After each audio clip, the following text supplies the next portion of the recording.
여보, 미안해. 정말 미안하네. 내가 모든 걸 다 망쳤어. 남편은 쉰 목소리로 제게 그렇게 말하며 아이처럼 엉엉 울었습니다.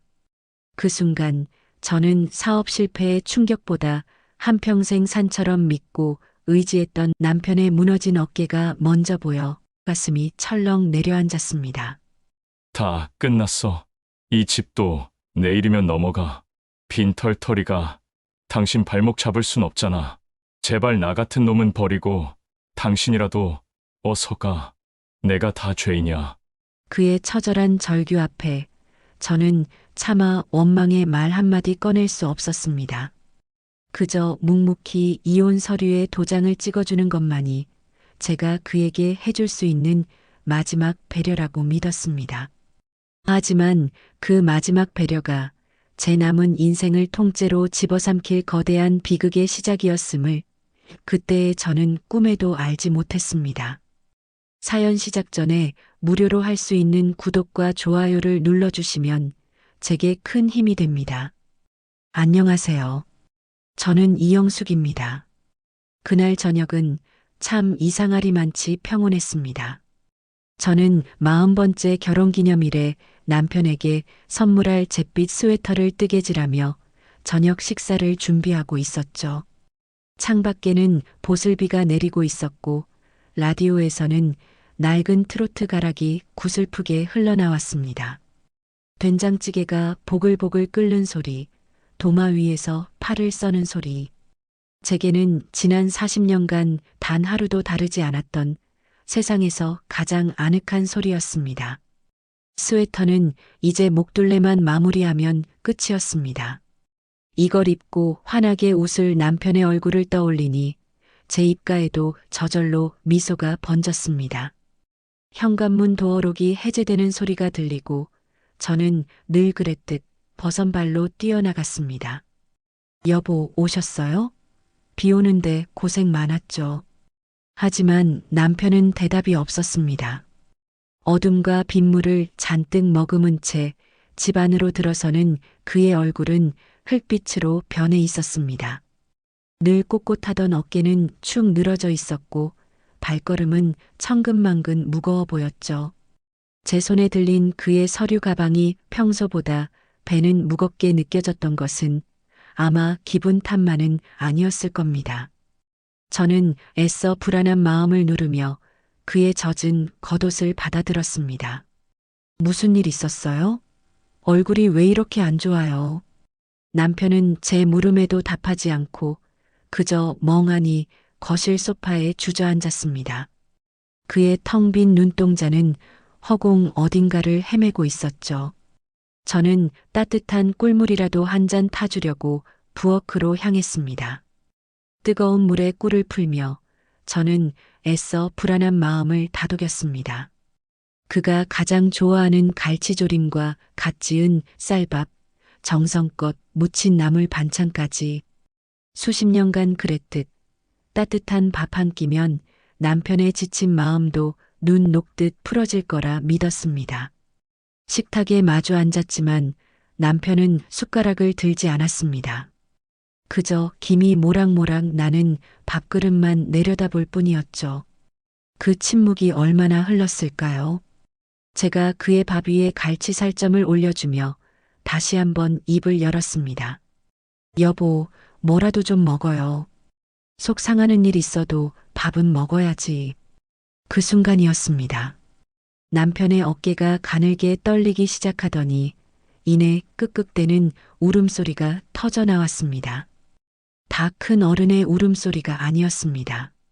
세상 모든 것을 잃어버린 5살배기 아이의 서럽고 처절한 통곡이었습니다. 제 심장이 쿵 하고 바닥으로 떨어졌습니다. 그가 제 앞에서 눈물을 보인 것은 10수년 전 어머님, 그러니까 그의 어머니가 돌아가셨을 때 이후로 처음 있는 일이었습니다. 그렇게 한참을 울던 남편이 제 손을 잡으며 첫마디를 꺼냈습니다. 여보, 미안해. 정말 미안하네. 내가 모든 걸 다 망쳤어. 제 머릿속이 하얗게 비어버렸습니다. 그가 무슨 말을 하는지 이해할 수 없었습니다. 그저 그의 떨리는 손을 마주잡고 괜찮다는 말만 기계처럼 반복했습니다. 괜찮아요, 여보. 뭐가 망가졌다는 거예요. 괜찮아, 다 괜찮아. 하지만 남편은 제 위로가 들리지 않는 듯 고개를 가로저으며 말을 이었습니다. 아니, 안 괜찮아. 사업 다 끝났어. 공장도 집도 전부 다. 그의 입에서 나온 말들은 현실감이 없었습니다. 마치 멀리서 들려오는 남의 이야기 같았죠. 그가 제 손으로 피와 땀으로 일궈온 사업체, 우리 가족의 자부심이자 제 인생 그 자체였던 그 성이 무너져 내렸다는 말을 저는 도저히 믿을 수가 없었습니다. 남편은 울음 섞인 목소리로 지난 몇 달간의 일을 털어놓았습니다. 믿었던 거래처의 배신, 연쇄부도, 눈덩이처럼 불어난 빚. 혼자서 이 모든 것을 막아보려 발버둥 쳤지만 결국 파도처럼 밀려오는 절망 앞에 무릎을 꿇고 말았다는 것이었습니다. 그리고 그는 떨리는 손으로 서류 가방에서 하얀 종이 한 뭉치를 꺼냈습니다. 이혼 합의서. 그 세 글자가 제 눈을 사정없이 후벼 팠습니다. 이게 뭐예요, 여보? 다 끝났어. 이 집도 내일이면 넘어가.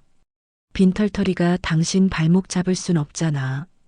제발, 나 같은 놈은 버리고 당신이라도 어서 가. 내가 다 죄인이야.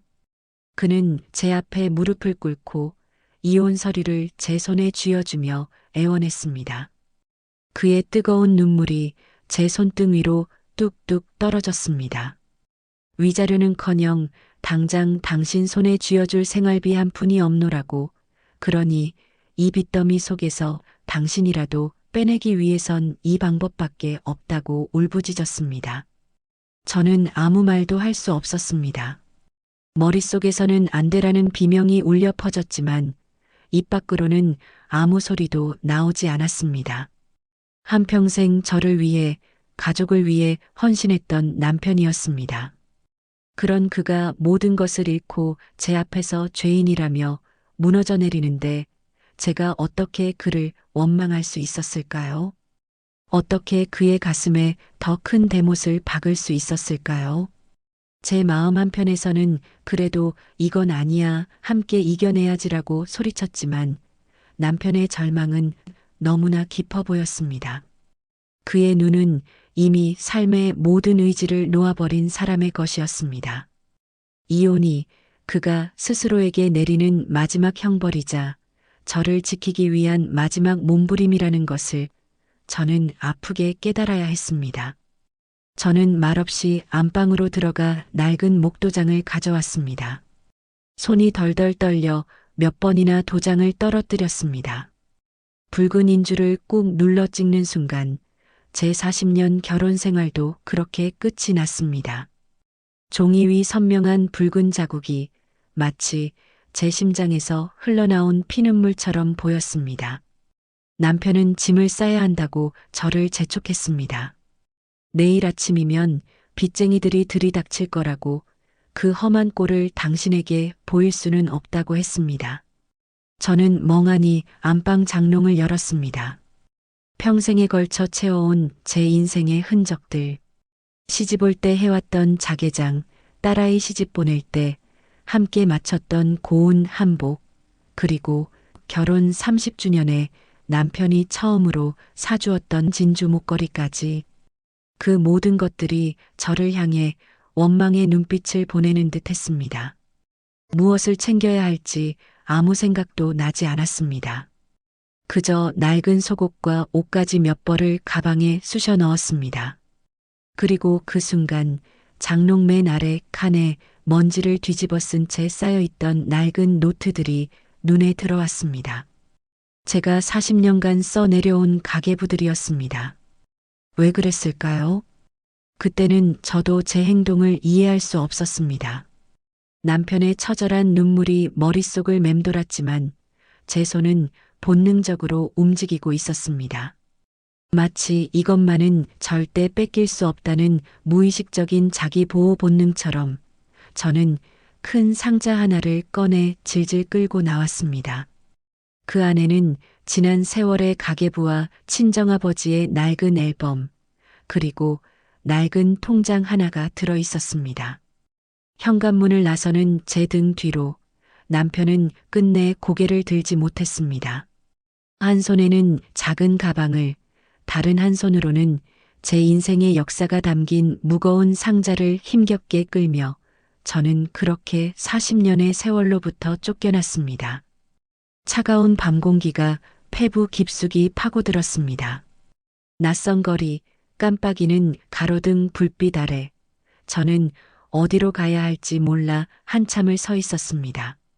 제 평생의 보금자리였던 저 문이 이제는 2번 다시 열 수 없는 차가운 벽이 되어 저를 막아서고 있었습니다. 그의 처절한 절규 앞에 저는 차마 원망의 말 한마디 꺼낼 수 없었습니다. 그저 묵묵히 이혼 서류에 도장을 찍어주는 것만이 제가 그에게 해줄 수 있는 마지막 배려라고 믿었습니다. 하지만 그 마지막 배려가 제 남은 인생을 통째로 집어삼킬 거대한 비극의 시작이었음을 그때의 저는 꿈에도 알지 못했습니다. 40년간 내 집이었던 현관문이 닫히는 순간 세상의 모든 소리가 사라졌습니다. 귓가에는 오직 제 심장이 불안하게 쿵쾅거리는 소리만 가득했죠. 밤 10시가 넘은 시각, 손에 쥔 낡은 가방 하나가 제 전 재산이었습니다. 그 안에는 속옷 몇 벌과 그리고 남편에게 선물하려던 뜨다만 잿빛 스웨터가 전부였습니다.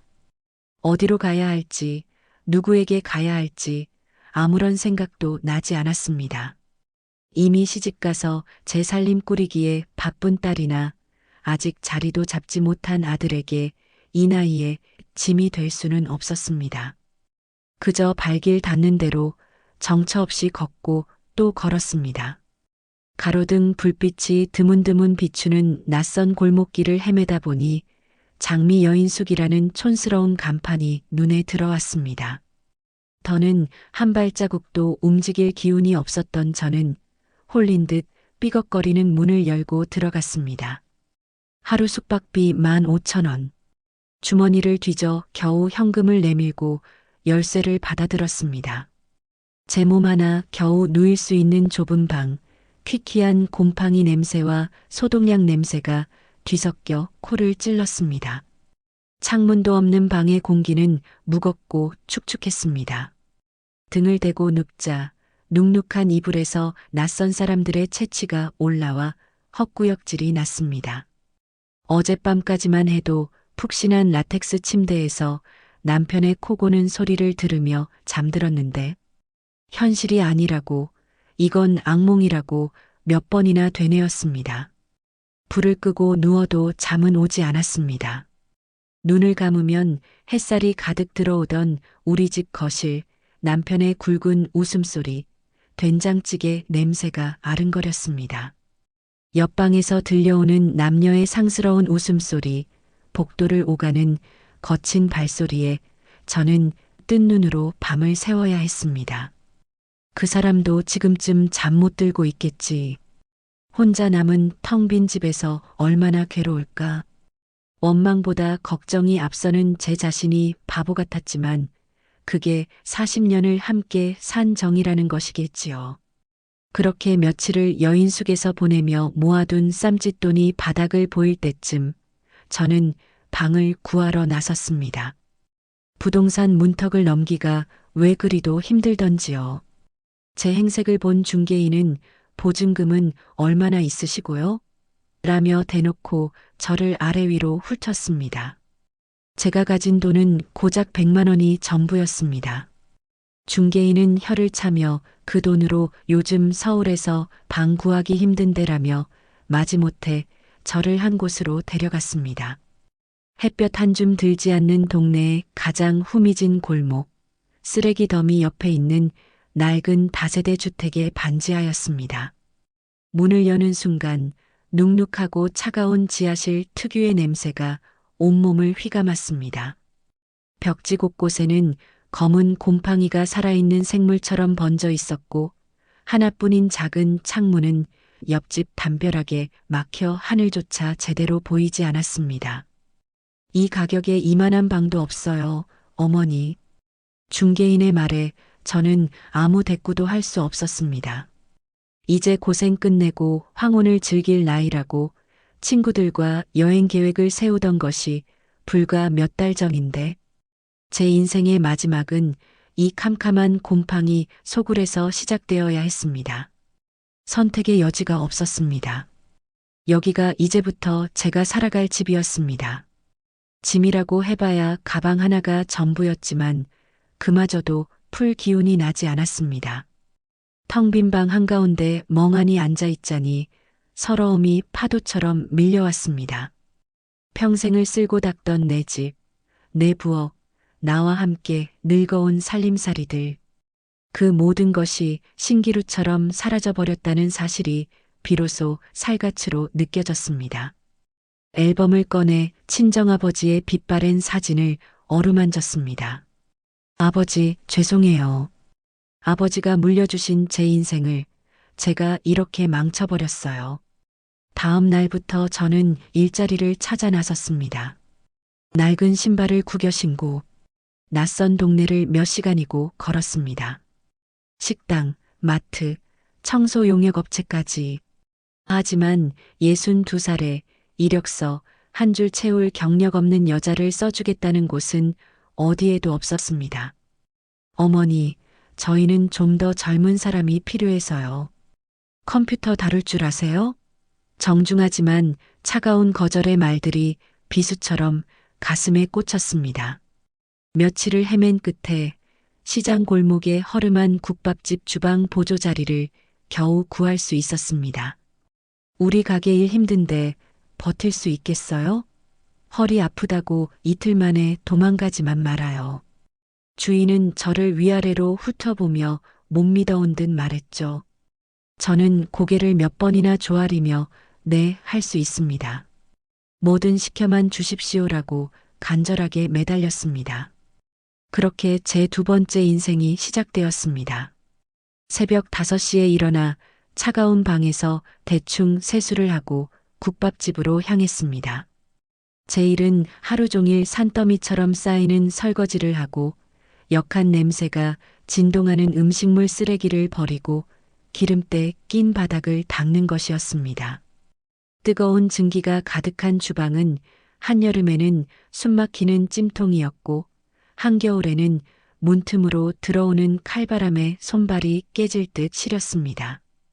뚝배기를 수세미로 박박 문지르다 보면 희고 곱던 손은 어느새 붉게 붓고 갈라졌고 쉴 새 없이 그릇을 나르느라 손목은 매일 밤 끊어질 듯한 통증으로 저를 괴롭혔습니다. 그래도 이 나이에 일할 수 있다는 것만으로 감사해야 한다고 스스로를 채찍질하며 하루하루를 버텼습니다. 점심시간이 지나고 잠시 숨을 돌릴 때면 주방 구석에 쪼그려 앉아 손님들이 남긴 밥에 김치 한 조각으로 끼니를 때웠습니다. 뜨끈한 국밥 한 그릇 먹을 여유조차 제게는 사치였습니다. 밥알을 씹으며 예전에 내가 차려주던 따뜻한 밥상을 봤던 남편과 아이들의 얼굴이 떠올라 몇 번이나 숟가락을 놓아야 했습니다. 어느 날은 실수로 뚝배기를 하나 깨뜨렸습니다. 주인은 제 하루 일당에서 그릇값을 제하겠다며 길길이 날뛰었고 저는 죄인처럼 고개를 숙인 채 그의 모욕적인 말을 들어야만 했습니다. 40년 주부 경력이 무색하게 저는 그곳에서 가장 서툰 초보이자 구박덩어리였습니다. 하루 일을 마치고 눅눅한 단칸방으로 돌아오면 녹초가 된 몸을 뉘일 기력조차 없었습니다. 욱신거리는 허리와 손목을 주무르며 저는 창밖 담벼락을 하염없이 바라보았습니다. 그러다 문득 김치가 다 떨어졌다는 사실을 깨달았습니다. 평생 남의 손에 김치를 맡겨본 적이 없었던 저는 절뚝이며 시장으로 가 배추 2포기와 양념거리를 사왔습니다. 좁은 방 바닥에 신문지를 깔고 쪼그려 앉아 배추를 절이고 양념을 버무리는 동안 눈물이 멈추지 않았습니다. 해마다 김장철이 되면 넓은 거실에 동네 친구들을 불러 모아 수백 포기의 김치를 담그며 웃고 떠들던 기억이 떠올랐기 때문입니다. 형님네 김치가 제일 맛있다는 칭찬에 어깨를 으쓱이던 나. 김장을 핑계로 모여 수육을 삶아 막걸리 한 잔을 나누던 그 따뜻한 시간들. 시끌벅적하던 웃음소리 대신 지금은 제 처량한 흐느낌만이 차가운 방안을 채우고 있었습니다. 이 김치를 그 사람도 우리 애들도 참 좋아했는데 버무려진 김치 한 조각을 입에 넣자 짠맛보다 더 쓴 눈물 맛이 먼저 느껴졌습니다. 그렇게 한 해가 가고 또 한 해가 갔습니다. 계절이 8번 바뀌는 동안 제 삶은 조금도 달라지지 않았습니다. 곰팡내 나는 반지하 방과 기름때 찌든 국밥집 주방을 오가는 것이 제 일상의 전부였습니다. 처음에는 서럽고 분해서 밤마다 잠을 설치기도 했지만 2년이라는 세월은 그 감정마저 무디게 만들었습니다. 곱기만 하던 손은 마디마디가 굵어지고 굳은 살이 박여 이제는 제 손이 아닌 것 같았습니다. 거울 속에 비친 폭삭 늙어버린 낯선 여자의 얼굴을 마주해도 이제는 눈물조차 나지 않았습니다.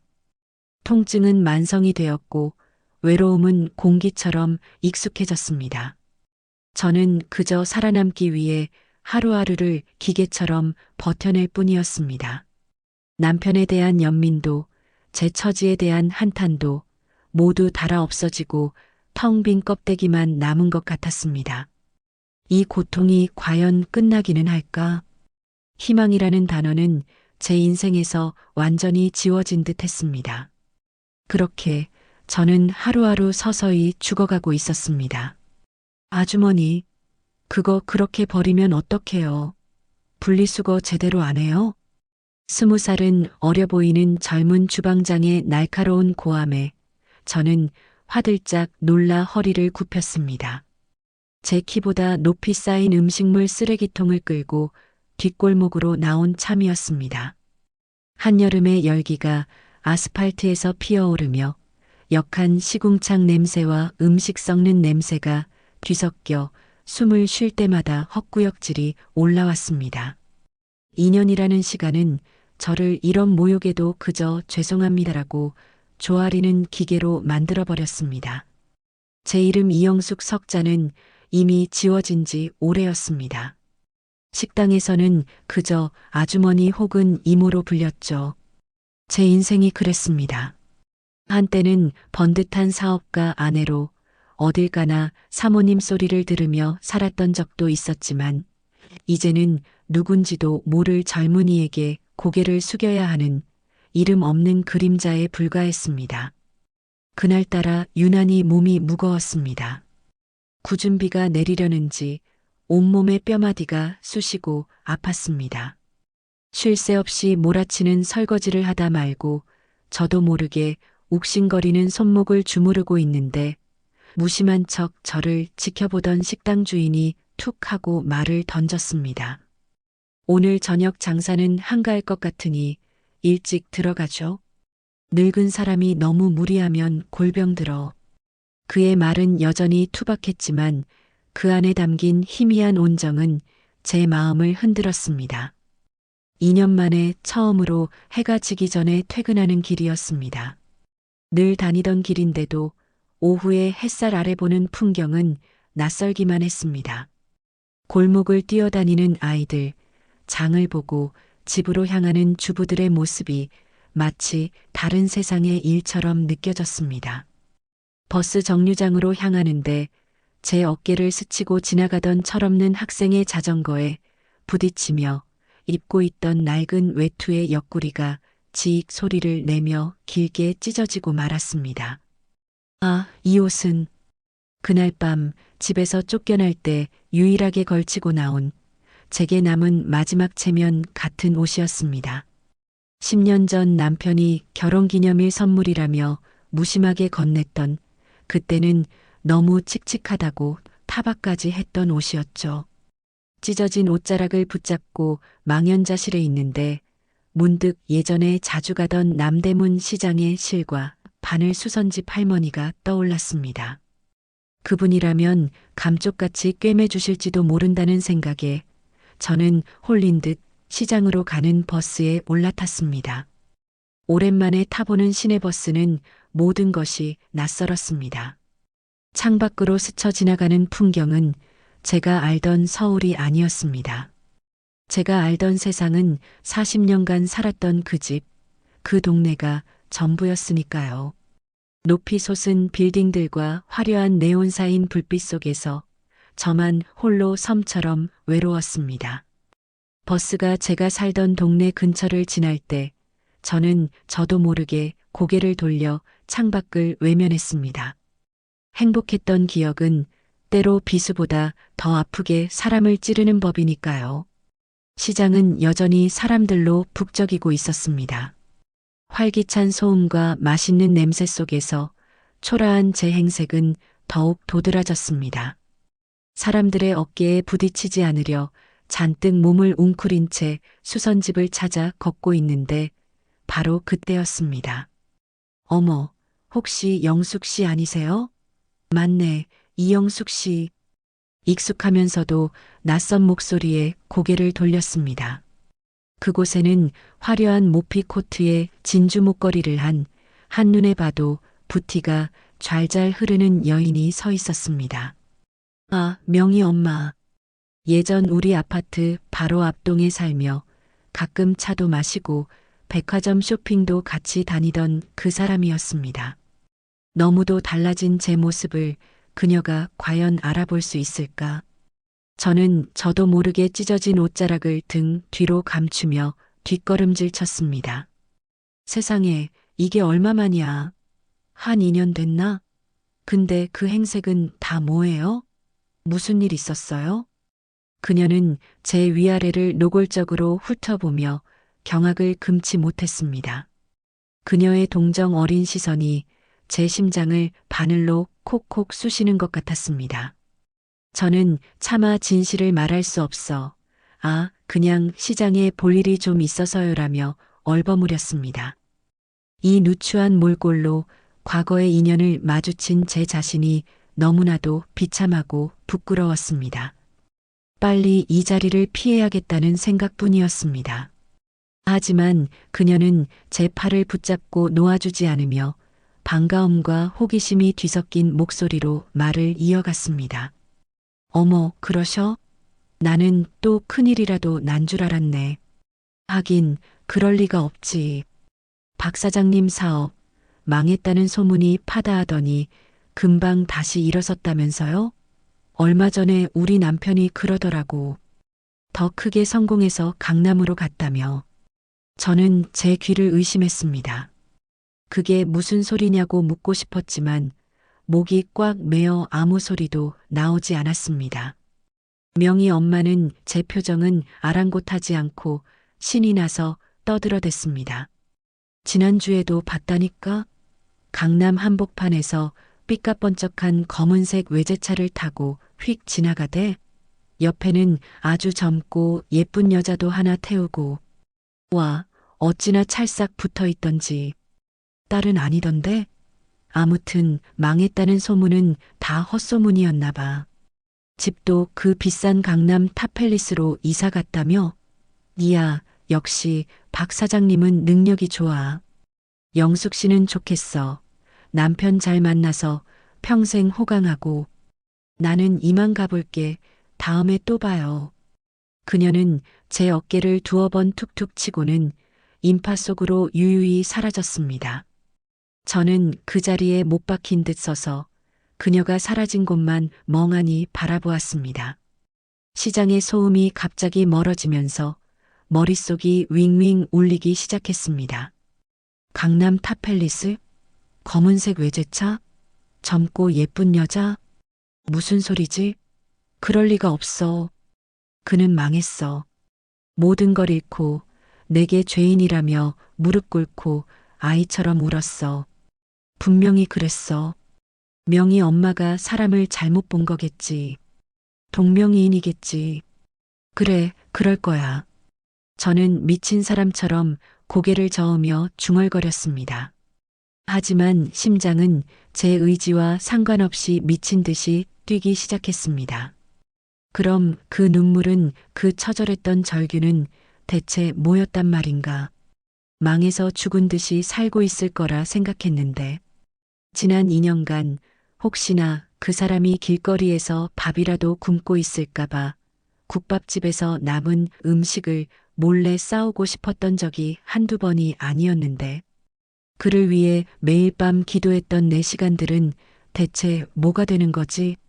머릿속이 하얗게 비어버렸습니다.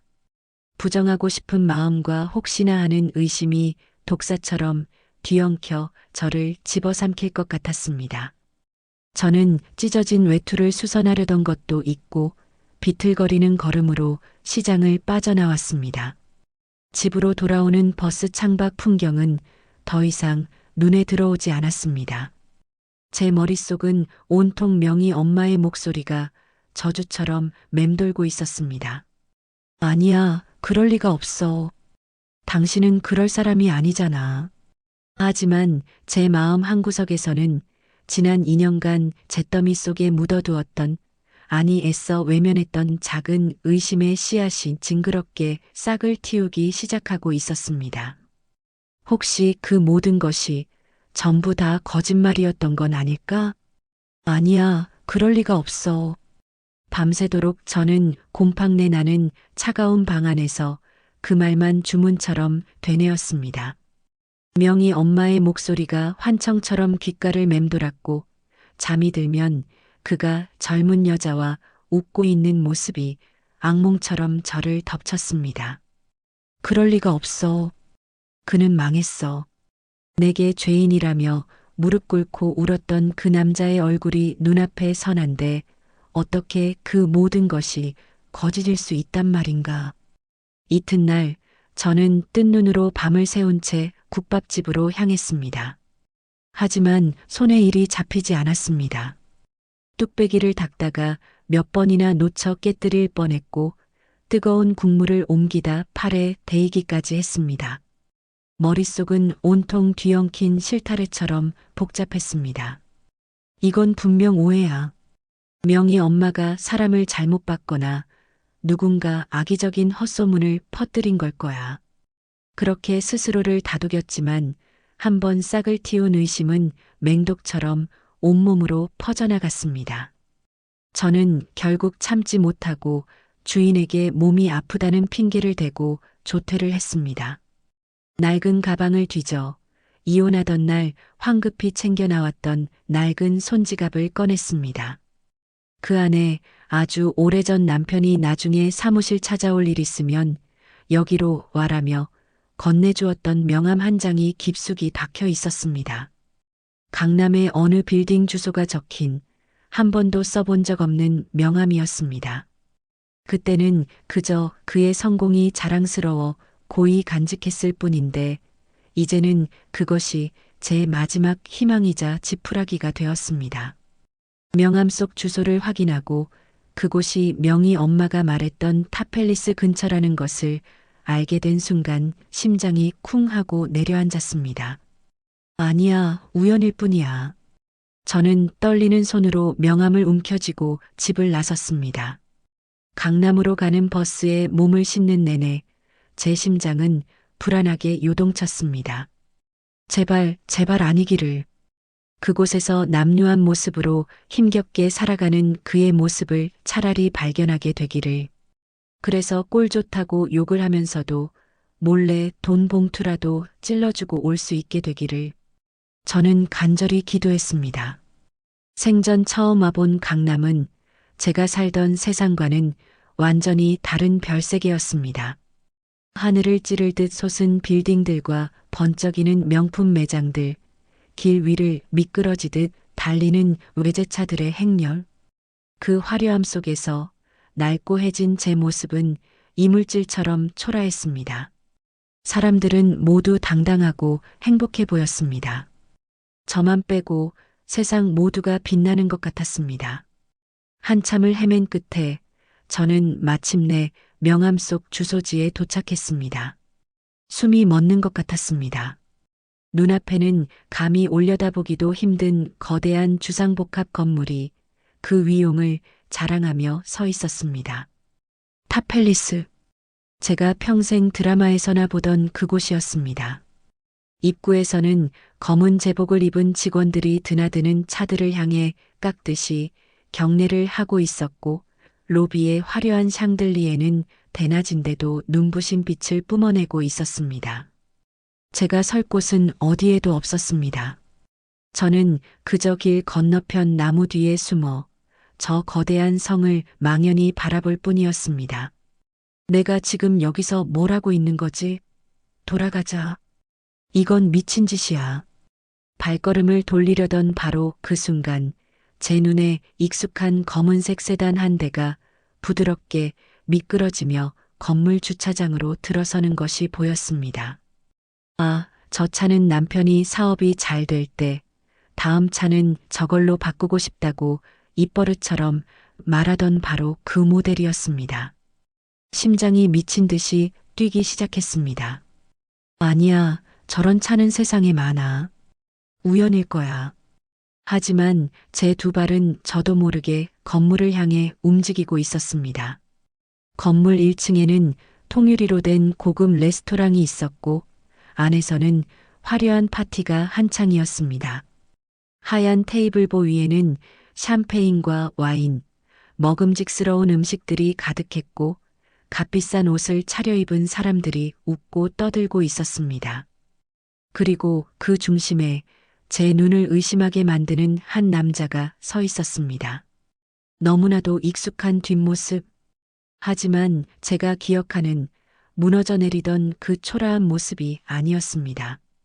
딱 벌어진 어깨, 몸에 딱 맞는 최고급 양복을 입고 자신감 넘치는 자세로 사람들과 악수를 나누는 남자. 고개가 천천히 이쪽으로 돌아가는 순간 저는 숨을 멈췄습니다. 박재성, 제 남편이었습니다. 2년간 굶주리고 병들었을 거라 상상했던 그는 오히려 예전보다 더 혈색이 좋고 당당해 보였습니다. 그의 손목에는 번쩍이는 금장시계가 채워져 있었고 손에는 값비싼 와인잔이 들려 있었습니다. 그가 환하게 웃으며 주변 사람들과 잔을 부딪히는 모습은 제 가슴을 산산조각 내기에 충분했습니다. 그때였습니다. 눈부시게 젊고 아름다운 여자가 나타나 그의 팔에 자신의 팔을 자연스럽게 감았습니다. 여자는 몸에 딱 붙는 붉은색 원피스를 입고 있었고 목에는 다이아몬드 목걸이가 화려하게 빛나고 있었습니다. 그녀는 남편의 귓가에 무언가 속삭였고 남편은 아주 사랑스럽다는 눈빛으로 그녀를 바라보며 환하게 웃었습니다.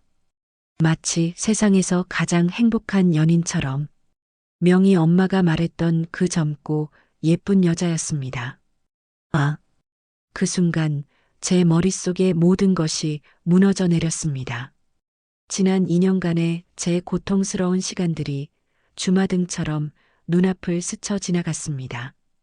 퀴퀴한 곰팡내 나던 단칸방 기름때 찌든 설거짓거리들, 밤마다 저를 괴롭히던 손목의 통증, 혼자 김치를 담그며 흘렸던 서러운 눈물, 그리고 그 모든 시간을 버티게 했던 단 하나의 믿음. 그 사람도 어딘가에서 나처럼 힘들게 살고 있을 거야. 그 모든 것이 사기였습니다. 그의 눈물, 그의 절규, 저를 위한 마지막 배려라던 그의 말까지 전부 다 저를 완벽하게 속이고 제 전 재산을 가로채기 위한 치밀하게 짜인 연극이었습니다. 저는 그 연극의 주인공도 모른 채 지난 2년간 세상에서 가장 가련한 바보 역할을 하고 있었던 겁니다. 목구멍에서 비명 아닌 비명이 터져 나왔습니다. 통유리창 너머의 화려한 세상과 길바닥에 선 제 누추한 모습이 극명하게 대비되었습니다. 저는 더 이상 서 있을 수가 없었습니다. 온몸에 힘이 쭉 빠져나가며 저는 그대로 차가운 아스팔트 바닥에 주저앉고 말았습니다. 세상이 빙글빙글 돌았고 귀에서는 이명이 울렸습니다. 심장이 타는 듯한 고통과 함께 뜨거운 눈물이 뺨을 타고 하염없이 흘러내렸습니다. 그 눈물은 더 이상 연민이나 슬픔의 눈물이 아니었습니다. 그것은 제 40년 인생이 통째로 부정당한 것에 대한 뼛속까지 시린 배신감과 지독한 분노의 눈물이었습니다. 세상이 무너진다는 것은 아마 그런 느낌이었을 겁니다. 아스팔트 바닥에 주저앉은 제 주변으로 무심한 행인들의 발걸음이 스쳐 지나가고 자동차 헤드라이트 불빛이 어지럽게 저를 비추었습니다. 하지만 아무것도 느껴지지 않았습니다. 통유리창 너머에서 들려오는 그들의 행복한 웃음소리가 제 심장을 갈기갈기 찢어놓는 것 같았습니다. 얼마나 그렇게 있었을까요? 아주머니, 괜찮으세요? 라며 어깨를 부축하는 젊은이의 목소리에 겨우 정신을 차렸습니다. 어떻게 그 곰팡내 나는 단칸방까지 돌아왔는지 기억나지 않습니다. 제 발로 걸어온 것이 아니라 너덜너덜해진 영혼이 간신히 몸뚱이를 끌고 온 것 같았습니다. 문을 열고 들어서자 눅눅하고 차가운 공기가 저를 기다렸다는 듯 덮쳐왔습니다. 저는 불도 켜지 않은 채 칠흑 같은 어둠 속에서 가방을 내팽개치고 그대로 바닥에 쓰러졌습니다. 차가운 장판의 냉기가 등을 타고 올라왔지만 제 마음의 한기보다는 덜했습니다. 그 밤 저는 지옥을 보았습니다. 눈을 감으면 여보 미안해 라며 내 손을 잡고 울던 그의 거짓 눈물이 보였습니다. 그리고 눈을 뜨면 젊은 여자와 웃으며 와인잔을 부딪히던 그의 환한 얼굴이 어둠 속에서 어른거렸습니다. 그 두 개의 얼굴이 번갈아 나타나며 저를 조롱하고 비웃었습니다. 저는 귀를 막고 소리를 질렀지만 그 소리는 제 머릿속에서 더욱 선명하게 울려 퍼졌습니다. 그 후 며칠을 저는 시체처럼 살았습니다. 아니, 살아있는 송장과도 같았습니다. 밥을 먹을 수도 물 한 모금 넘길 수도 없었습니다. 속에서 역한 비린내가 올라와 계속 헛구역질만 해댔습니다. 며칠을 굶으니 배고픔조차 느껴지지 않았습니다. 그저 텅 빈 위장이 쓰리게 아파올 뿐이었죠. 국밥집 주인에게서는 왜 출근하지 않느냐는 험악한 전화가 몇 번 오다가 끊겼습니다. 월세를 내라는 집주인의 독촉에도 저는 문을 열어주지 않았습니다. 세상과 연결된 모든 끈을 놓아버린 채 저는 그저 어둠 속에 누워 있었습니다. 제 40년 인생이, 제 모든 믿음과 헌신이 한 남자의 추악한 욕망을 채우기 위한 장대한 사기극의 밑거름이었다는 진실 앞에서 저는 살아갈 이유를 완전히 잃어버렸습니다. 방구석에 던져져 있던 뜨다만 잿빛 스웨터가 눈에 들어왔습니다. 그와의 40번째 결혼기념일 선물. 저는 비틀거리며 다가가 그것을 집어들었습니다. 그리고 한 올 한 올 실을 풀기 시작했습니다. 제가 밤새워 정성으로 엮었던 코들이 힘없이 풀어져 나갔습니다. 제 인생처럼, 제 믿음처럼 그렇게 모든 실이 풀려 엉망으로 엉킨 실타래가 되었을 때 저는 그것을 쓰레기통에 처박아 버렸습니다. 차라리 이대로 눈을 감아버리면 이 끔찍한 고통도 끝나지 않을까? 그렇게 모든 것을 포기하려던 순간이었습니다. 어둠 속에서 제가 집을 나올 때 유일하게 챙겨 나왔던 친정아버지의 낡은 앨범이 눈에 들어왔습니다. 먼지가 뽀얗게 쌓인 앨범을 저는 떨리는 손으로 열어보았습니다. 흑백 사진 속 젊은 시절의 아버지가 환하게 웃고 계셨습니다. 그리고 그 사진을 보는 순간 제 머릿속에 번개처럼 스쳐 지나가는 기억이 있었습니다. 제가 가스물을 넘어 시집가던 날 아버지는 제 손을 잡고 뒷산의 작은 밭으로 저를 데려가셨습니다. 거친 아버지의 손을 잡고 밭두렁에 앉자 흙냄새가 물씬 풍겨왔습니다. 영수가, 여기가 우리 가문의 뿌리다. 내 할아버지의 할아버지가 피땀으로 일군 땅이야. 시집가서 아무리 힘들어도 내가 기댈 뿌리가 여기 있다는 걸 잊지 말거라. 그 말씀을 남기시고 몇 해 뒤 아버지는 돌아가셨습니다. 그리고 남편의 사업이 처음으로 부도 위기에 몰렸던 그해 겨울. 사방에 돈을 빌리러 다니던 남편은 끝내 빈손으로 돌아와 이제 다 끝났다며 거실의 대자로 뻗어버렸습니다. 매일 밤 술에 취해 괴로워하는 남편의 등을 보며 저는 밤새 고민했습니다. 그리고 다음 날 저는 남편 몰래 아버지의 유산이었던 그 땅을 팔았습니다. 아버지, 죄송해요. 하지만 이 사람 제가 살려야 해요. 흙이 묻은 땅 문서를 부동산에 넘기던 날 저는 남몰래 얼마나 울었는지 모릅니다. 그 돈을 건네받은 남편은 제 손을 붙잡고 눈물을 펑펑 쏟았습니다. 여보, 이 은혜는 죽어서도 잊지 않겠네. 내가 꼭 성공해서 이 돈의 10배, 100배로 갚겠네. 그의 그 맹세는 진심처럼 보였습니다.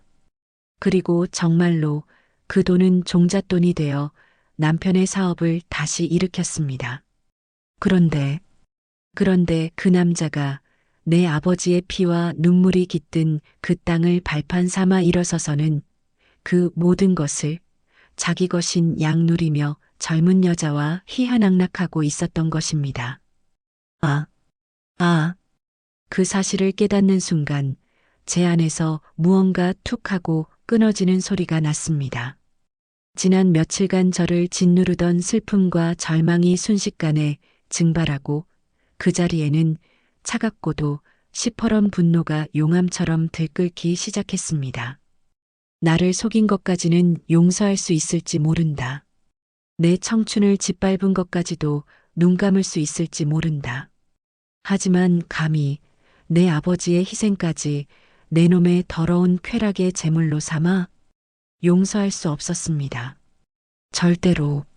저는 자리에서 벌떡 일어났습니다. 며칠을 굶어 다리가 후들거렸지만 제 눈에는 이전에는 없던 도끼가 서려 있었습니다. 이대로 억울하게 죽을 수는 없었습니다.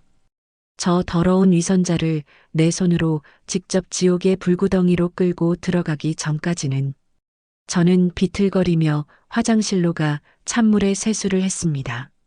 거울에 비친 제 모습은 해골처럼 깡마르고 낯설었지만 눈빛만은 형형하게 빛나고 있었습니다.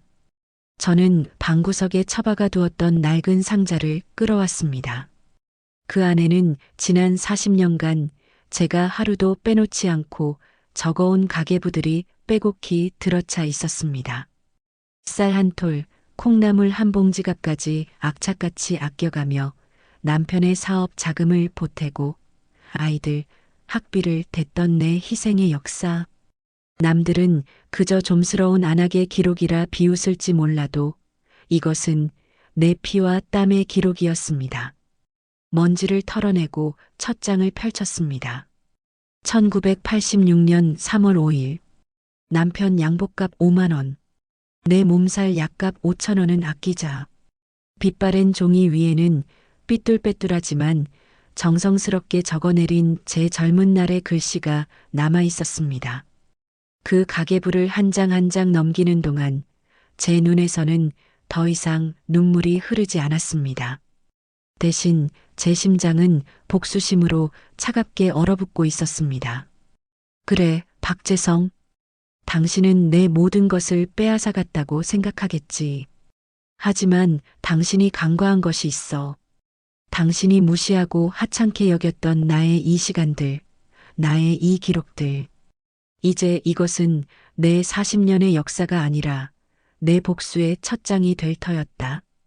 당신이 잠든 사이 당신의 셔츠를 다리고 당신의 해장국을 끓이던 그 손으로 이제 당신의 숨통을 조일 증거들을 모을 것이다. 당신이 버린 늙고 병든 아내가 아니라 당신의 모든 것을 빼앗을 복수의 화신이 되어 돌아갈 것이다. 나의 전쟁은 이제 막 시작되었다. 내 40년의 역사가 이제 복수의 무기가 되었다. 낡은 가계부들을 곰팡 내 나는 방바닥에 모두 펼쳐놓았습니다. 그것은 마치 전투를 앞둔 장수가 지도를 펼쳐놓고 전략을 짜는 것과 같았습니다. 저는 더 이상 울지 않았습니다. 슬픔과 절망은 지난 며칠간의 지옥 속에서 모두 태워버렸습니다. 남은 것은 오직 차가운 분노와 얼음 같은 이성뿐이었습니다. 밤을 새워 가계부를 읽고 또 읽었습니다. 한 손에는 돋보기를, 다른 한 손에는 붉은색 볼펜을 들었습니다. 1987년 3월 남편 중요 거래처 사장님 사모님 환갑 선물값 15만 원. 2005년 8월 아들 등록금 450만 원.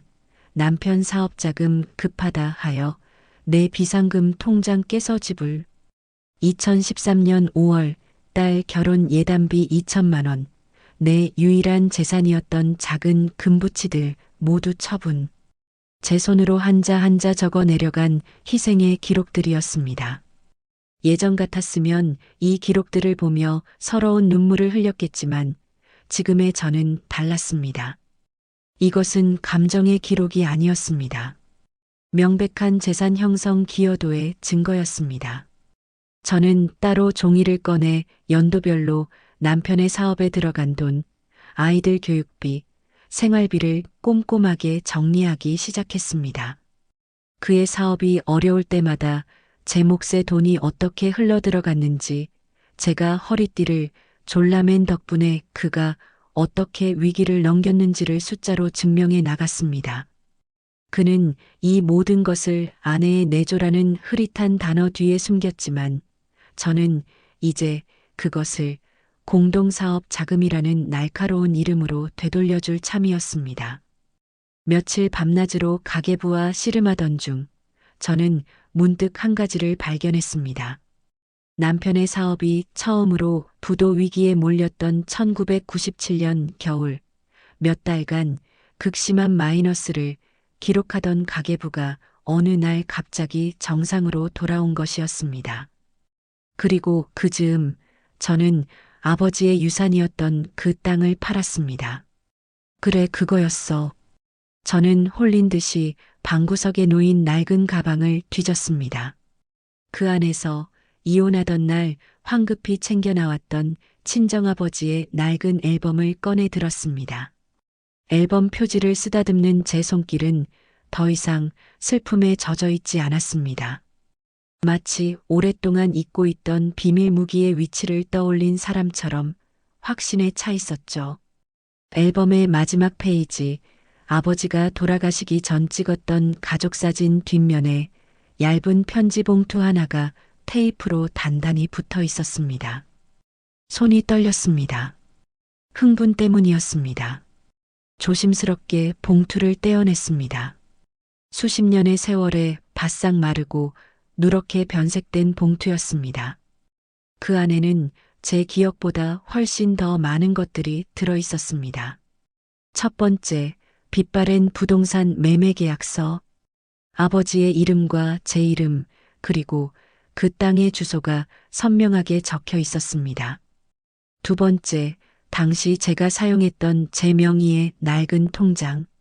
계약서에 적힌 매매 대금과 정확히 일치하는 거액의 돈이 입금된 기록이 은행의 붉은 도장과 함께 선명하게 찍혀 있었습니다.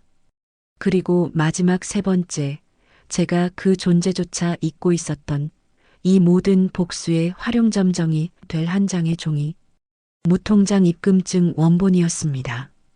돈이 입금된 바로 다음 날 남편의 사업체 계좌로 정확히 같은 금액이 이체되었음을 증명하는 은행 창구 직원의 도장이 찍힌 바로 그 영수증이었습니다. 잡았다, 박재성. 제 입에서 나지막한 웃음소리가 새어나왔습니다. 눈물 한 방울 섞이지 않은 차갑고도 섬뜩한 웃음이었습니다. 당신이 아내의 희생이라며 뭉뚱그렸던 그 모든 것들을 이제 나는 채무 관계와 투자로 증명할 것이다. 당신은 그저 파렴치한 사기꾼일 뿐만 아니라 아내의 돈까지 떼어먹은 악질 채무자이기도 했던 것입니다.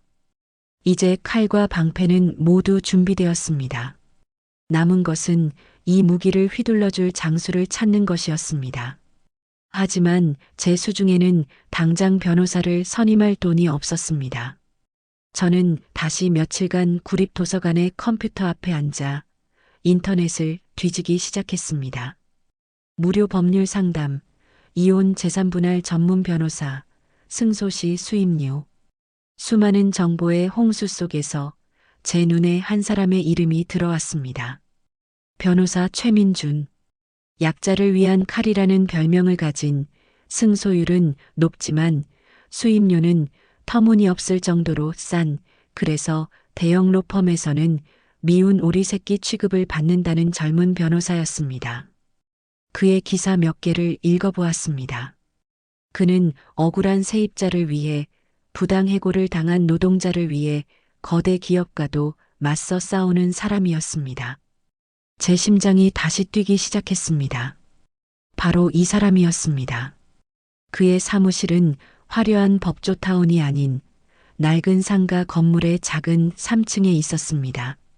문을 열고 들어서자 서류 뭉치들이 산처럼 쌓여 있는 좁은 사무실이 한눈에 들어왔습니다. 그리고 그 서류 더미 속에서 한 남자가 저를 무심하게 쳐다보았습니다. 날카로운 눈매에 다부진 입술. 기사에서 본 것보다 훨씬 젊고 훨씬 더 지쳐 보이는 얼굴이었습니다. 무슨 일로 오셨습니까? 그는 다짜고짜 본론을 물었습니다. 저는 주눅 들지 않고 그를 똑바로 마주보며 말했습니다. 재산분할 청구 소송을 하려고 합니다. 그의 얼굴에 스쳐 지나가는 귀찮음과 피곤함을 저는 똑똑히 보았습니다. 어머니, 죄송하지만 저희는 단순 상담이 아닙니다. 사기 이혼이자 재산 은닉 및 갈취에 대한 소송입니다. 제 단호한 말에 그의 눈빛이 순간 변했습니다. 저는 그가 막아서기도 전에 그의 책상의 서류들을 한쪽으로 밀어내고 제가 준비해 온 자료들을 펼쳐놓기 시작했습니다.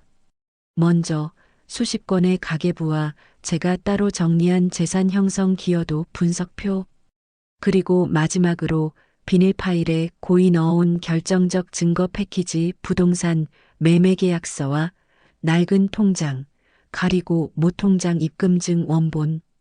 이것은 제가 지난 40년간 작성한 가계부입니다. 제 남편 박재성 씨의 사업 자금과 생활비, 자녀 교육비 등 모든 돈의 흐름이 기록되어 있습니다. 그리고 이것은 저는 무통장 입금증을 그의 눈앞에 내밀었습니다. 제 아버님의 유산을 팔아 박재성 씨의 부도난 사업체를 살려낸 증거입니다. 최민준 변호사는 처음에는 반신반의하는 표정으로 서류들을 훑어보았습니다. 하지만 그의 시선이 무통장 입금증에 머무는 순간 그의 미간이 꿈틀거렸습니다. 그는 입금증의 날짜와 금액, 계좌번호를 계약서, 통장과 몇 번이고 대조해 보았습니다. 그리고 마침내 모든 퍼즐이 맞아떨어졌음을 깨달은 듯 그는 긴 한숨을 내쉬며 의자 깊숙이 등을 기댔습니다. 이건 완벽하군요. 그는 서류에서 눈을 떼고 처음으로 저를 제대로 바라보았습니다. 그의 눈에는 더 이상 피곤함이나 귀찮음 대신 법률가로서의 날카로운 흥분과 한 인간으로서의 뜨거운 분노가 함께 타오르고 있었습니다. 어머니, 이것은 단순한 재산분할 청구 소송이 아닙니다. 전쟁입니다. 그리고 이 전쟁, 우리가 무조건 이깁니다. 그 말을 듣는 순간 지난 2년간 저를 짓누르던 모든 서름과 외로움이 눈 녹듯 사라졌습니다. 저는 더 이상 혼자가 아니었습니다. 내 복수의 칼날을 가장 날카롭게 휘둘러줄 최고의 장수를 마침내 얻은 것입니다. 법정의 공기는 차갑고 건조했습니다. 높은 천장과 딱딱한 나무 의자, 판사의 근엄한 얼굴, 세상의 모든 감정이 증발해버린 듯한 그 공간에서 오직 진실과 거짓만이 앙상하게 맞서고 있었습니다. 저는 낡았지만 깨끗하게 다려입은 회색 정장 차림으로 원고석에 앉았습니다. 지난 2년간 저를 짓눌렀던 굴욕과 서름의 흔적은 어디에도 없었습니다. 저는 오늘 이 전쟁의 승패를 결정지을 결전의 장에 나선 장수였습니다. 제 맞은편 피고석에는 박재성, 제 전남편이 앉아 있었습니다. 최고급 맞춤 양복에 머리에는 기름을 발라 빗어 넘긴 오만함으로 번들거리는 얼굴. 그는 간간히 저를 쳐다보며 경멸과 조소가 뒤섞인 미소를 지어 보였습니다. 그의 옆에는 그날 파티에서 보았던 젊은 내연녀가 보란듯이 앉아 있었습니다. 화려한 옷차림에 짙은 화장을 한 그녀는 제 초라한 행색을 대놓고 훑어보며 손톱을 매만지고 있었죠. 마치 자신들의 승리를 한치도 의심하지 않는다는 태도였습니다. 그래, 더 웃어더라. 그 오만한 얼굴이 절망으로 일그러지는 데는 그리 오랜 시간이 걸리지 않을 테니.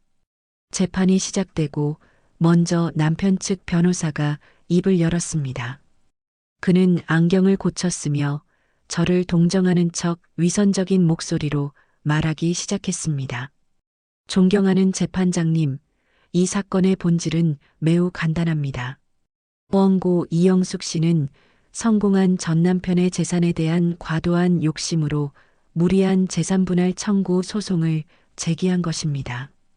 평생 전업주부로 경제활동에 일절 기여한 바 없는 원고가 이혼 후 2년이 다 돼가는 시점에 거액의 재산 분할을 요구하는 것은 상식적으로 납득하기 어렵습니다.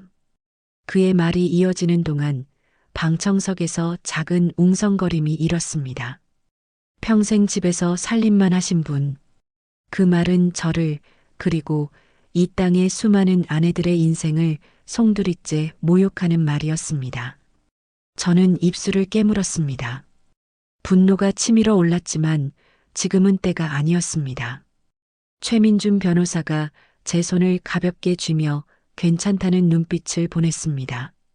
남편 측 변호사는 기다렸다는 듯 저를 향해 직접 질문을 던졌습니다. 원고 이영숙 씨, 결혼 생활 40년 동안 직장에 다니거나 직접 돈을 번 사실이 있습니까? 없습니다. 그렇다면 피고 박재성 씨의 사업에 직접적으로 관여하거나 사업 자금을 투자한 사실이 있습니까? 저는 잠시 침묵했습니다. 그리고 제 옆에 앉은 최민준 변호사를 바라보았습니다. 그의 눈빛은 아직이라고 말하고 있었습니다. 저는 짧게 답했습니다. 없습니다. 그 순간 남편의 얼굴에 승리를 확신하는 미소가 번졌고 내연녀는 옆에서 피식 하고 비웃음 소리를 냈습니다. 방청석의 분위기도 제게 완전히 불리하게 돌아가는 것이 느껴졌습니다. 그때였습니다. 최민준 변호사가 자리에서 일어났습니다. 그의 목소리는 낮고 차분했지만 법정 전체를 울리는 힘이 있었습니다. 재판장님, 지금부터 피고 박재성 씨의 주장이 얼마나 허황되고 기만적인지 숫자로 증명해 보이겠습니다.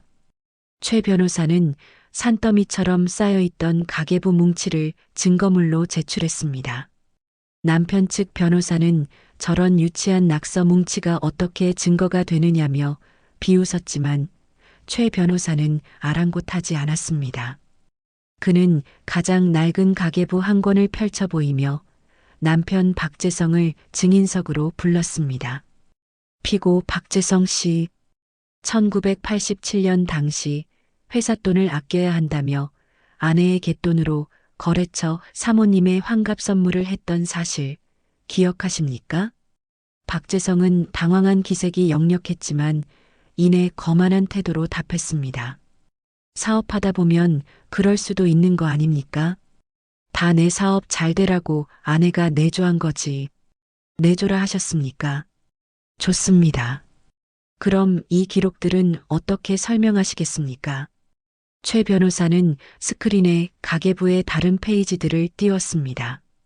2005년 8월 아들 등록금 450만 원 남편 사업자금 급하다 하여 내 비상금 통장 깨서 지불. 2013년 5월 딸 결혼 예단비 2천만 원 내 유일한 재산이었던 작은 금붙이들 모두 처분. 그 페이지들이 화면에 클로즈업 되는 순간 법정은 침묵에 휩싸였습니다.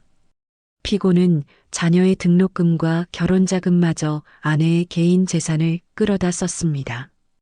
이것이 피고가 말하는 경제활동에 일절 기여한 바 없는 아내의 모습입니까? 박재성의 얼굴이 순간 굳어지는 것이 보였습니다. 하지만 그는 이내 평정을 되찾고 아내가 자발적으로 도와준 것일 뿐이라며 모르쇠로 일관했습니다. 최 변호사는 그를 더욱 거세게 몰아붙였습니다.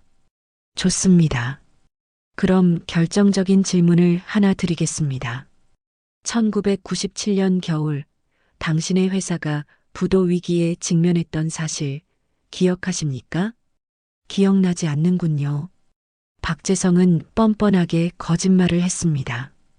제 심장이 차갑게 식었습니다. 저 위선적인 얼굴을 내 손으로 찢어버리고 싶었습니다. 기억나지 않으신다? 좋습니다. 그럼 제가 기억나게 해드리죠. 최민준 변호사의 눈빛이 번쩍였습니다. 드디어 때가 온 것입니다. 재판장님, 지금부터 이 사건의 모든 진실을 밝혀줄 결정적 증거를 제출하겠습니다. 그는 비닐 파일에 담긴 서류들을 꺼내 들었습니다. 먼저 부동산 매매 계약서였습니다. 피고 박재성 씨, 원고 이영숙 씨에게 돌아가신 아버님이 물려주신 땅이 있었다는 사실을 알고 계십니까? 박재성의 동공이 흔들렸습니다. 그는 말을 더듬기 시작했습니다. 그게 이 재판과 무슨 상관입니까? 상관이 있고 말고요. 이 땅은 피고의 회사가 부도나기 직전인 1997년 11월 16일에 매각되었습니다. 다음으로 최 변호사는 낡은 통장을 제출했습니다.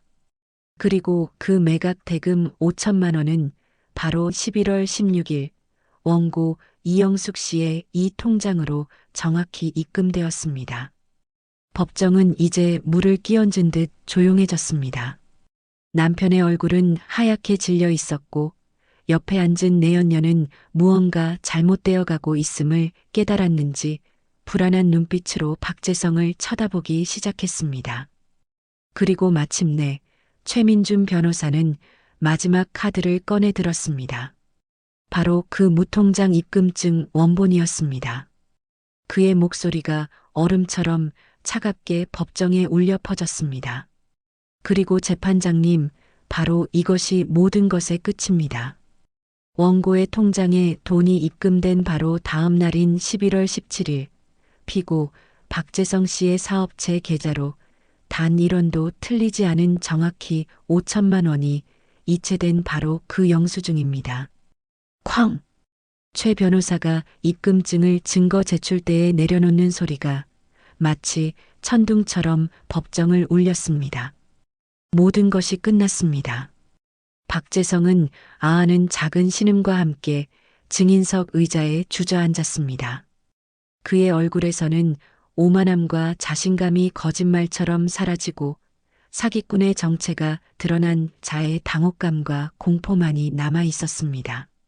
내연녀는 믿을 수 없다는 표정으로 입을 가린 채 굳어버렸고 방청석에서는 세상에 저런 파렴치한 아내가 보살이었네 하는 경악의 목소리들이 터져 나왔습니다. 저는 그 모든 광경을 아무런 표정 없이 똑바로 앉아서 지켜보았습니다.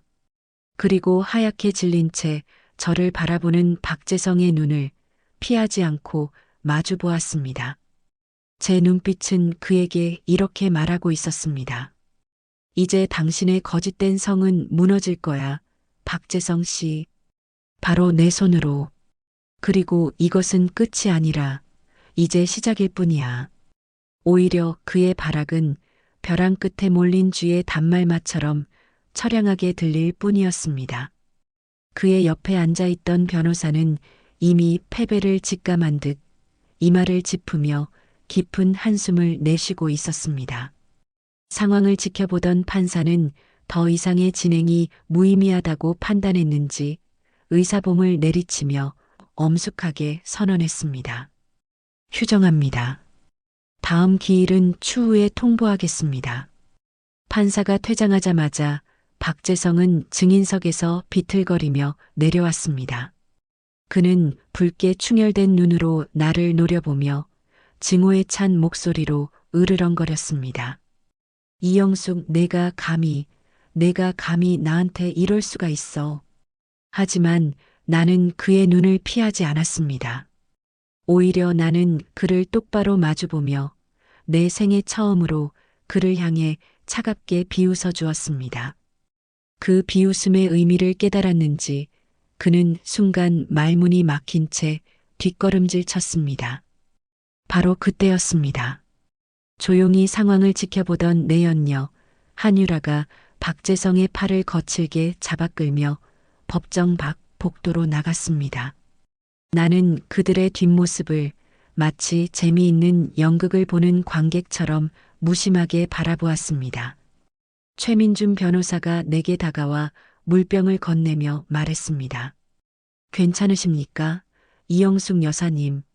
네, 변호사님. 저는 괜찮습니다. 아주 괜찮아요. 내 목소리는 나조차 놀랄 정도로 차분하고 단단했습니다. 복도 쪽으로 고갯짓하며 최 변호사에게 물었습니다.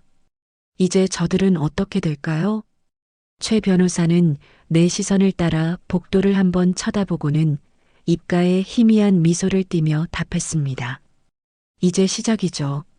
성이 무너질 때는 항상 내부에서부터 무너지는 법이거든요. 그의 말이 맞았습니다.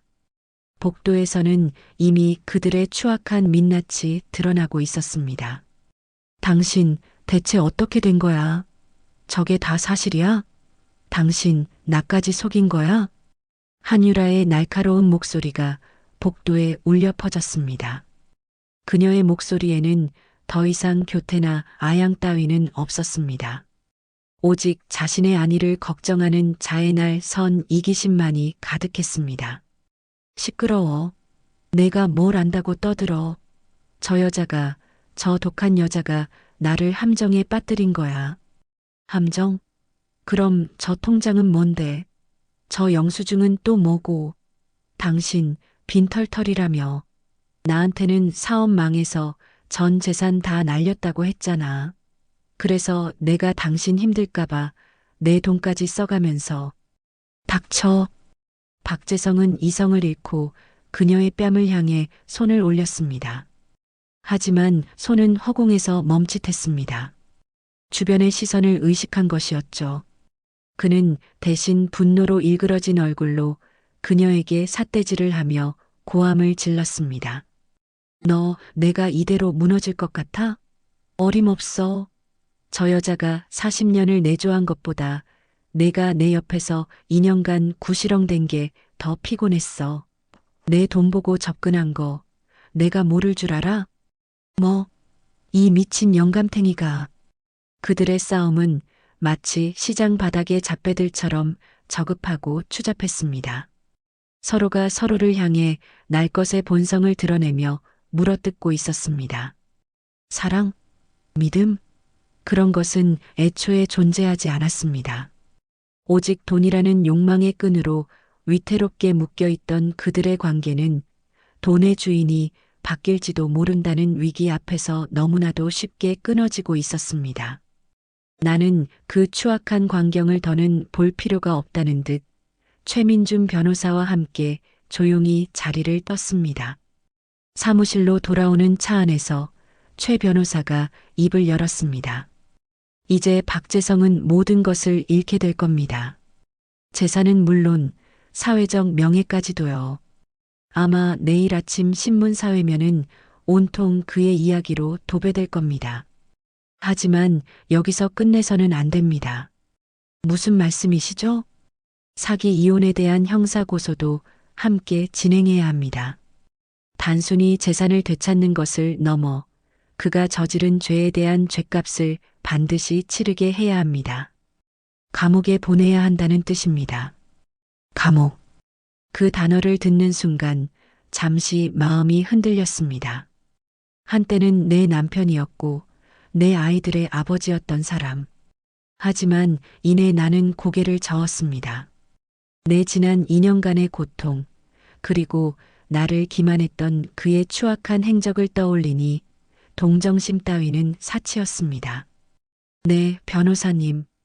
그렇게 해주세요. 반드시 죗값을 치르게 해야 합니다. 그날 밤 나는 2년 만에 처음으로 깊은 잠을 잤습니다. 몇 달 뒤 최종 판결이 내려졌습니다. 법원은 내 손을 들어주었습니다.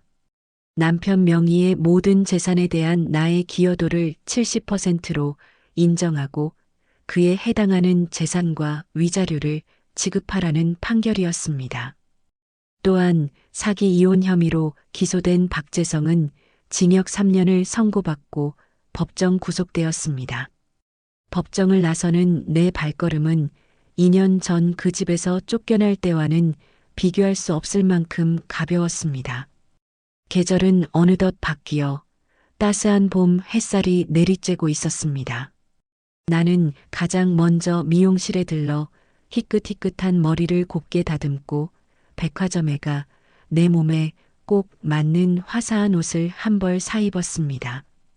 거울에 비친 내 모습은 더 이상 곰팡내 나는 지하실의 늙은 할머니가 아니었습니다. 새로운 인생을 앞둔 설렘 가득한 여인이었습니다. 나는 가장 먼저 지난 2년간 신세졌던 국밥집을 찾아갔습니다.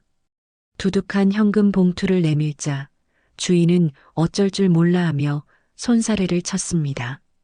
아이고, 사모님, 이러시면 안 됩니다. 제가 그동안 얼마나 구박을 했는데. 아니에요, 사장님.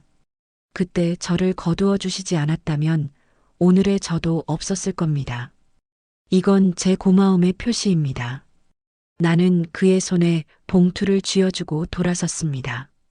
굴욕의 공간이었던 그곳에 나는 이제 온정의 기억을 남기고 떠나는 것이었습니다. 그리고 나는 내가 쫓겨났던 바로 그 집으로 돌아갔습니다. 이미 경매로 넘어가 다른 주인이 살고 있는 그 집 앞에서 나는 한참을 서 있었습니다.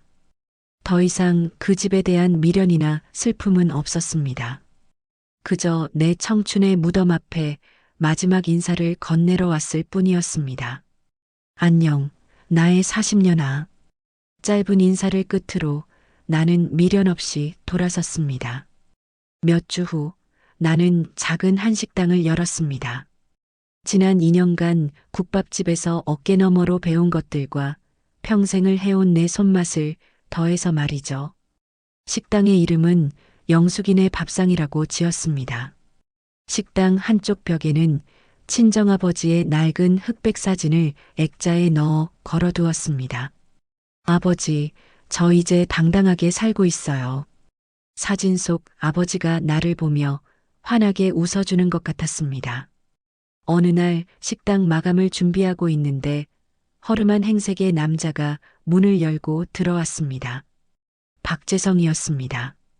그는 2년 전에 그 오만하던 모습은 온데간데 없이 바싹 마르고 늙어버린 초라한 노인의 모습이었습니다. 내연녀는 그의 재산을 챙겨 진작에 외국으로 도망갔고 자식들마저 그에게 등을 돌렸다고 했습니다. 그는 내 앞에 무릎을 꿇고 용서를 빌었습니다. 여보, 내가 다 잘못했네. 제발 한 번만. 나는 그의 앞으로 다가가 따뜻한 국밥 한 그릇을 말없이 내려놓았습니다.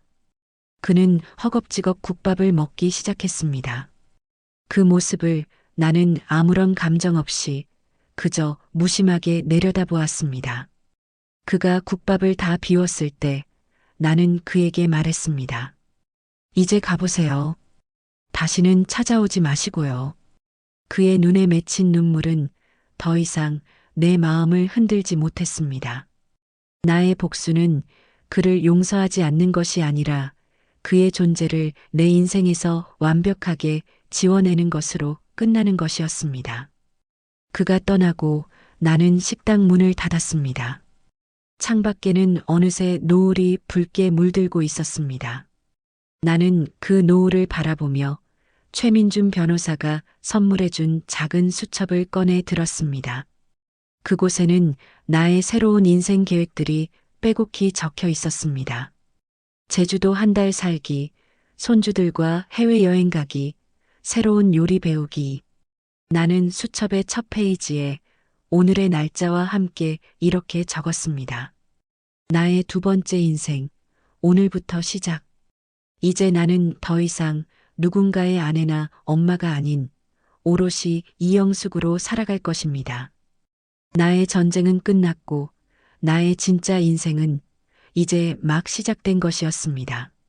오늘의 이야기는 한 사람의 추악한 거짓말과 탐욕이 어떻게 한 가정을 무너뜨리고 배신당한 아픔이 사람을 어디까지 몰아갈 수 있는지 보여주고 있습니다.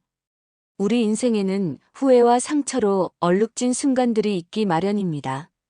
박재성처럼 돌이킬 수 없는 욕심으로 모든 것을 잃을 수도 있고 이영숙 여사처럼 억울한 배신감에 사로잡혀 고통의 시간을 보낼 수도 있습니다. 하지만 중요한 것은 그 어둠 속에서 우리가 어떤 선택을 하느냐입니다. 과거의 상처에 갇혀 스스로를 파괴할 것인가, 아니면 그 아픔을 딛고 일어나 내 인생의 주인이 될 것인가. 과거는 바꿀 수 없지만 우리의 미래는 바로 지금 우리의 선택에 달려있기 때문입니다. 오늘 이영숙 여사는 그를 용서하는 대신 그의 존재를 자신의 인생에서 완전히 지워내는 것으로 진정한 자유를 얻었습니다.